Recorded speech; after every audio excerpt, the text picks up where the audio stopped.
What's up, everybody? Alex here. Welcome back to another episode of SUDday, Funday. 5, 6, something like that. It'll say in the title.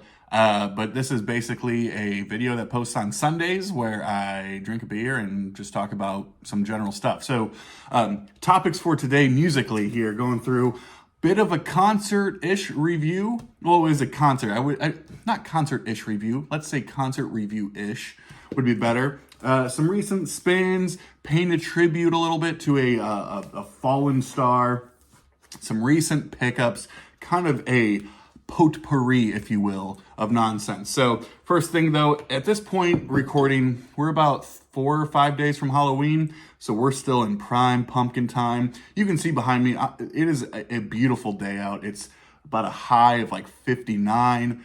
Not a cloud in the sky, just gorgeous out there. Perfect for me. People from like Florida or wherever, you're probably suffering, but that's what living in Florida is. So let's get into the beer today. Another one out of this Elysian pumpkin variety pack. And this one is the Pumpkinchino. Pumpkinchino, that's right. Coffee pumpkin ale. A pumpkin ale with the attitude of a world-weary barista. Okay.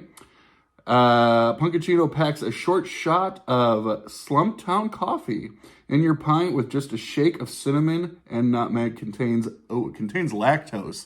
Good. I do got that tolerance, so I'm good to go there. 6% or so alcohol by volume.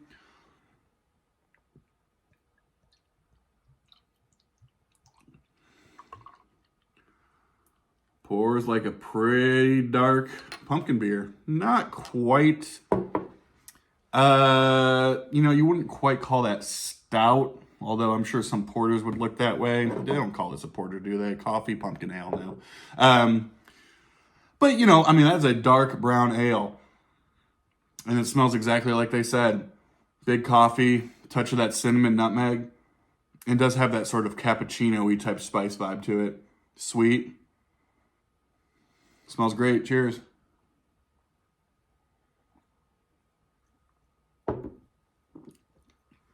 Oh, that's tasty. Oh, that's so good. That's like perfect for today. It's sweet, but not cloying. That spice, that cinnamon in the back really balances it out so it doesn't just sit too cloyingly and finishes almost semi-dry. The thing is with lactose in beers, I think there's a sense that if it contains lactose, it's going to be so much sweeter because it's, milk, sugar, that kind of thing, which to a certain extent maybe, but that's not really the point of lactose. When you add lactose to a beer, what it really does is add to the body and mouthfeel, giggity, of the beer itself. So this is super smooth, good body, just like me. Good carbonation, but the smoothness and the creaminess, daddy, of that lactose, really makes this feel like the beer is more full than it actually is.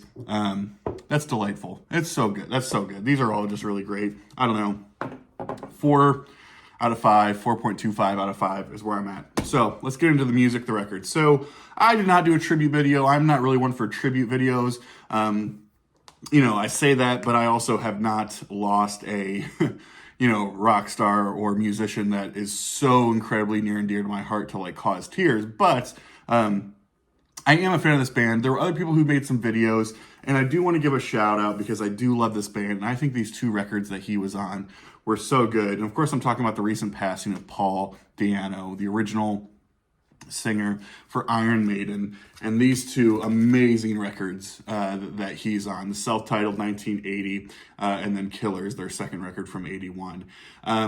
It's interesting. I was driving back yesterday and I was listening to FM radio because I still do that, and there's a local local station that does like a Saturday night show called Denim and Leather, and it's all, exactly what it sounds like, a lot of 80s metal, a lot of deeper cuts, which is cool. So they spent a lot of time talking about Paul and these 2 records, and this idea that the word punk gets thrown into these records, and sort of what does that mean, and all those different things. And it was funny, and I kind of agreed with them, the sense that the extent that punk falls on these records is really more in the attitude and then the sense of like rawness. But also when you talk about raw in terms of like punk, I mean, musicianship is secondary, if not tertiary, right? It's all attitude, it's all, making a statement, that type of stuff. But as they were saying, I agree with Iron Maiden musically, and as musicians, we're just so much far beyond anything that was going on in England at the time, especially coming out of that punk era. And they've continued. I mean, there's an argument, I think, that you could say that Black Sabbath is the most important metal band of all time just based on influence. But if someone were to tell me Iron Maiden is just right there with them, I would not argue with them. And there's no doubt that these two records, not only are they amazing records, but they don't get talked about as much because Bruce Dickinson has become such an icon, and he deserves it. Like, I totally believe that, but these two with Paul are absolutely incredible. So, Paul Di'Anno, kind of a sad end to the life. He was dealing with a lot of health issues, was in a wheelchair last several years of his life. I think it was only 66. And so rest in peace, Paul, definitely an icon gone too soon, but wanted to spin those records in his honor. Last night, as I was saying, I went to a concert. I went to the Beat Tour. They have been touring. If you don't know the Beat Tour, it is the music of 1980s King Crimson that is being led by Adrian Belew and Tony Levin, the two of the members from the 80s lineup of King Crimson. There's no Bill Bruford and there's no Robert Fripp, but taking their place from sort of the stand-in supergroup setting is Danny Carey, drummer from Tool, and of course Steve Vai, guitar extraordinaire. And so they were playing a date down in Cincinnati. Had a nice little VC meetup with my boy Gary from Physical Format Rock and Roll. I'll probably put a picture in here or something. And we went together, and of course it was just amazing. Always great hanging out, having some beers and food with Gary. Great concert buddy. No offense, concert buddy, but he's just a great guy to hang around with. And it was awesome. So King Crimson, a lot of people's favorite, one of the most prominent progressive rock bands, but King Crimson kind of became, unlike all these other bands, almost more of a collective, right? Like, I look at King Crimson as almost like the Fleetwood Mac of Prague. And what I mean by that is that there's so many lineups, there's so many iterations. They have the one standard, right? Robert Fripp, kind of the grandfather, the founder, the creative genius behind all of this. And so many iterations. When the 80s came around, it was an interesting time. The backstory is they put out Red, King Crimson did, with sort of one of the classic lineups of Bill Bruford and John Wetton back in 1974. Kind of the band would break up. And then Robert Fripp would go on and play on a bunch of records for other people. He would release solo albums. He would partner with other people. He'd be doing a whole bunch of different stuff with technology. And he reforms the band with some of the people that he was playing with in some of those other projects like Peter Gabriel or others. So he ends up kind of coming back and reforming King Crimson. Of course, brings back Bill Bruford. He recruits Tony Levin, who was playing in Peter Gabriel's band at the time, and also recruits Adrian Belew as the main songwriter and vocalist. Now, Adrian's kind of played at this point with a ton of different people. I believe he was on Bowie's Lodger. He had a stint, actually got his start with Frank Zappa. So, he's got the chops to play with Zappa. And he was doing some other stuff as well. But the big sort of thing that Adrian Belew was coming from was being on Remain in Light, the 1980 record from Talking Heads. And so it sort of brings this, New York artsy sort of vibe to the band. And so they reformed King Crimson with pretty much a brand new lineup with the exception of Robert and Bill Bruford, and they released these three records. Discipline from 1981, I believe. Right after that, you have Beat, which is what they named the tour after, and then Three of a Perfect Pair. They released these three records, I think 1981, 82, and 84, or something like that, and then break up the band again, essentially.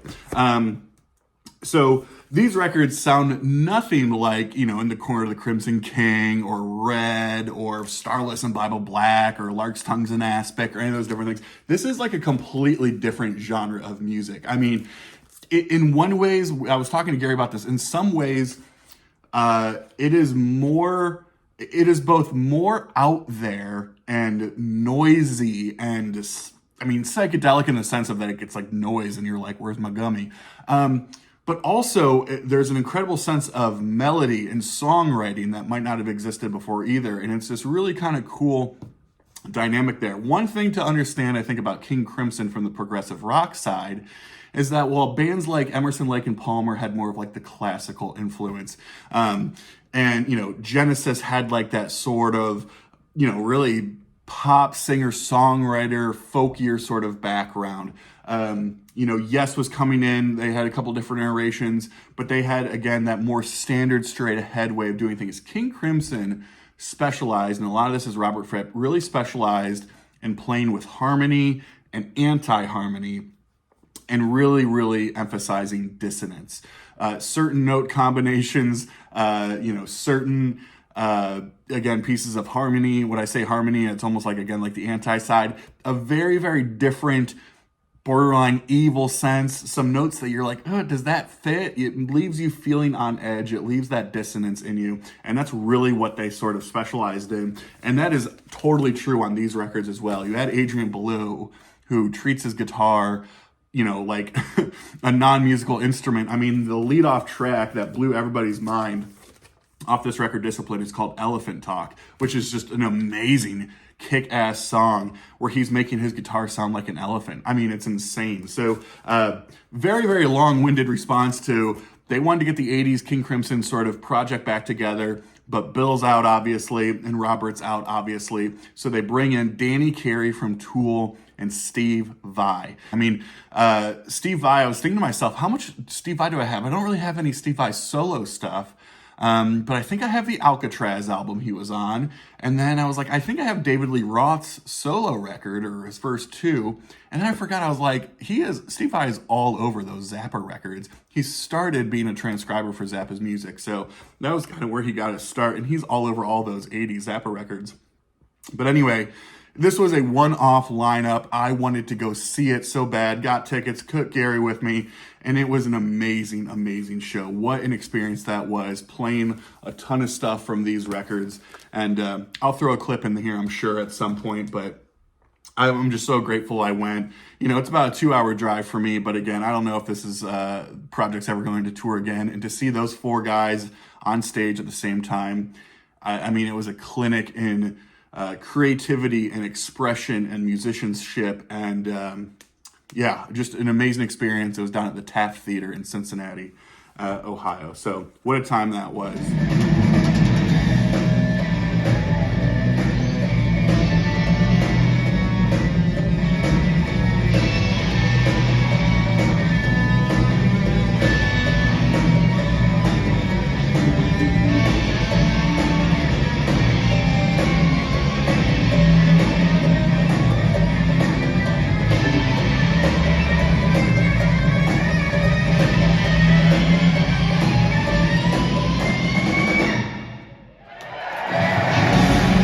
Some recent pickups over the last, I don't know, week or so.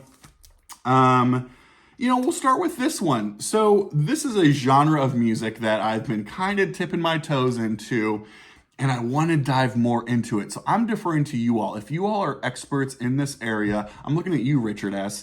I need you to start making some recommendations to me. And the genre I'm talking about is this sort of you know, is this sort of dream pop shoegaze type thing. But I don't say those as they're the same thing, but kind of.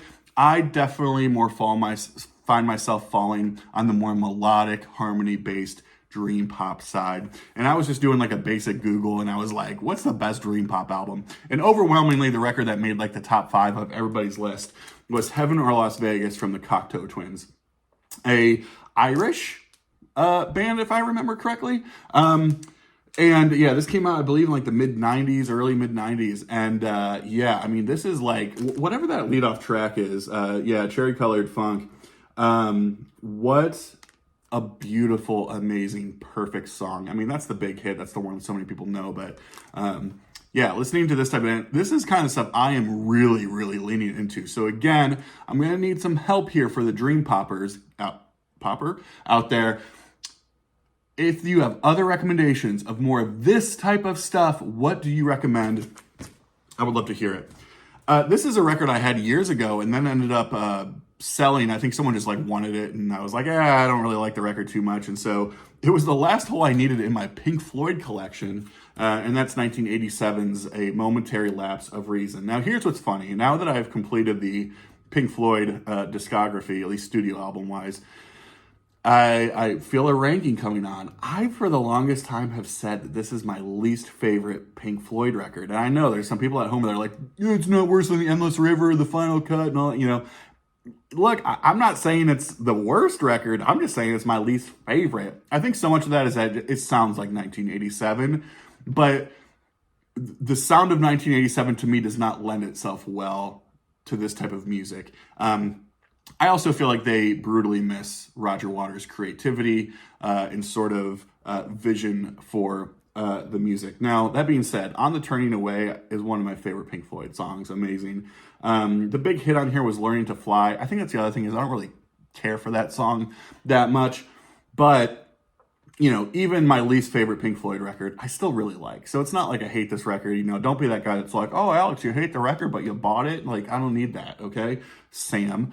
But, yeah, I think I'll have to think about if this is going to be, it's going to be towards the bottom. I just don't know if it's going to be my least favorite or like my second or third least favorite. So, yeah, Pink Floyd, Momentary Lapse of Reason. So here's a fun one.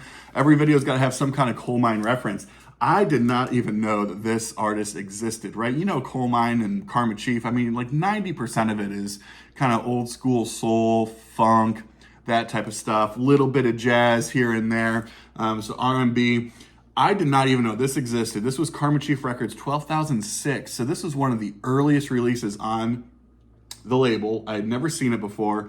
But I saw the hype sticker and it says, climb on board and sail away with these captains of yacht rock. This band is Young Gun Silver Fox and the record Canyons back in 2021, I believe. And this is yacht rock. I mean, this is like Steely Dan meets like latter era Doobie Brothers, Michael McDonald type led stuff. Little bit of like Lionel Richie in there. This sounds nothing like anything else on the label. And I loved it. So, yeah, I mean, it's so cool that as much as I love this label and I'm trying to go back in time and get everything, there's still stuff I'm like discovering of like, what is that? That doesn't even fit. But yeah, if you're into, again, that sort of yacht rocky, I think this is like two British like pop people that do this record. But this was damn good. Very professionally done. Very, I think, proficient at what they do. They know what they're doing. And I think this was a one and done thing, like on Coal Mine at least. They did this one record and then they were out. So I'm not really sure what they're up to now, but that was a cool experience. Let's get into some jazz. Got to show the jazz for Gary, obviously, so that Mike can say physical format jazz in the comments. But this is Bobby Hutcherson, the great vibraphone player. I've shown him a number of times. We say things like good vibes only with Stick Up. Now, here's what's funny about this. So Stick Up was a 1968 Blue Note title and was recently reissued again, I think maybe last year, on as a Tone Poet on the Blue Note label. But this I saw was like, this is like alternative artwork. This looks like a little bit like bootleggy, whatever you want to call it. So this is a 1981 reissue on the Applause label, which there's not a lot out there on the Applause label, but I do think what they kind of did was specialized in budget reissues of some of these Blue Note titles. I have one more. I think it's a Stanley Turrentine record on Applause. And so, you know, this was like cheap, but it's a Blue Note title, but reissued on a budget label, you know, whatever sort of thing. But here's two things. So again, this was from 68 or 69. This lineup's out of control. Obviously, Bobby Hutcherson on vibraphone, Joe Henderson on tenor, McCoy Tyner on piano, of course, from Coltrane's band and doing his own thing at the time, Herbie Lewis on bass, and then the great Billy Higgins on drums. This is an amazing album. What the coolest part about this record is when I was looking it up on Discogs, there were two entries. There was the regular entry and then one that said a misprint. And I looked it up and I was like, oh, what's this misprint one? And it said, well, it's not really a misprint. It's actually a mispressing, in which case side A is on both sides. So there is no side B. Side B is just a complete, the same thing as side A, but the labels don't reflect that. The labels will say side A, side B, but side B plays side A.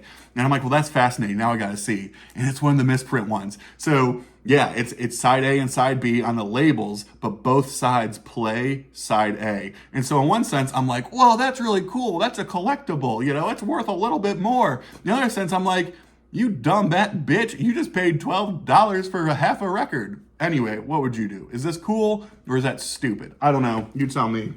Regardless, side A is a great record. So that's kind of what I've been picking up listening to recently. And of course, the big thing now is we're a few days out from Halloween, going for a sip. Few days out from Halloween, and I've had horror movies playing in the background. Night of the Living Dead's on right now. And, you know, as we get into it, trying to listen to some of those some of those Halloween theme type songs, records, etc. Now, the second video I ever did, as you know, I'm celebrating about my 1 year on YouTube. The second video I ever did were like 5 or 7 records to celebrate Halloween to. And so the main ones I'm going to show are going to be some of those. I play this every Halloween without fail. It is one of my favorite records of all time. I put this up there with his Alice Cooper band stuff, and that's Welcome to My Nightmare. This is a very common one. Mark Morris, if you're out there watching, I know you love this one as well. But to me, I mean, this is like such a perfect Halloween record in so many ways. It flows so well. To me, though, it's all about that transition between Devil's Food and the Black Widow. Steven on side B. There's just so much amazing stuff in here. Actually use Vincent Price, the classic horror movie actor, to see a narrator to do the narration on that. Just absolutely incredible. I think Bob Ezrin's all over that, and that certainly helps. Show this too. You know, just a crazy story of this, of course, of Tubular Bells from Mike Oldfield, his debut record, and the first record ever released on Virgin Records. So Tubular Bells, this record is just 2 songs, part 1 and part 2 of Tubular Bells. After this was released, there's a whole story about how it became more known for becoming the theme to The Exorcist, you know, arguably the best horror movie and one of the best movies ever, which is based on Tubular Bells. And so it's always just fun to listen to this during Halloween, get your Exorcist on, all those different things. What I love about this from like the music theory, time, compound meter perspective, I guess, is that I'm always a sucker for really popular songs in odd time signatures. So anything that's just not in 4/4 or 3/4. And I've always loved how the theme to The Exorcist, the theme of Tubular Bells, is in 15/8. The way you actually count that out is in a portion of 7 and a portion of 8. And so when you go with it, it's 1, 2, 3, 4, 1, 2, 3, 1, 2, 3, 4, 1, 2, 3, 4, 1. And so it comes out as 15/8 on the theme of that. And yeah, you can't go wrong with Mike Oldfield and Tubular Bells. And last but not least, they are due for a record to come out this year. Well, the record's coming out this year. I just don't know if the physical product's getting going this year, but it's one of my favorite bands and really the big death metal band that I am into, especially around this type. There's like 7 albums I could have picked, but I am going to go with a very important album from this band, Opeth, Still Life. I believe this was 1999 or 2000, something like that. This was really the record that really put them on the map. Of course, great artwork there. Yeah, I mean, there's so many Opeth records I could have shown and listened to. Blackwater Park's amazing, Ghost Reverie, some of the early stuff like Morning Rise, and all those different things, or all those different records are just amazing. But yeah, I'm rocking with Still Life. I always play this one on Halloween just because of, man, how cool is that cover? And then, of course, kicking off with The More. Oh, so damn good. Godhead's Laments, Face of Melinda, of course, White Cluster. So much good stuff on this record. So if you are a progressive death metal fan, you better be listening to some Opeth around these times. And there you have it, people. Another SUDday Funday, tooted and booted. So, or done and dusted. Or something. Anyway, if you so imbibe, drink pumpkin beer. And if you don't, drink water or other types of drinks, I guess. And listen to cool music. And keep being awesome. Appreciate you all for watching, hanging in there. And we'll see you on the next one. Cheers, y'all. Bye.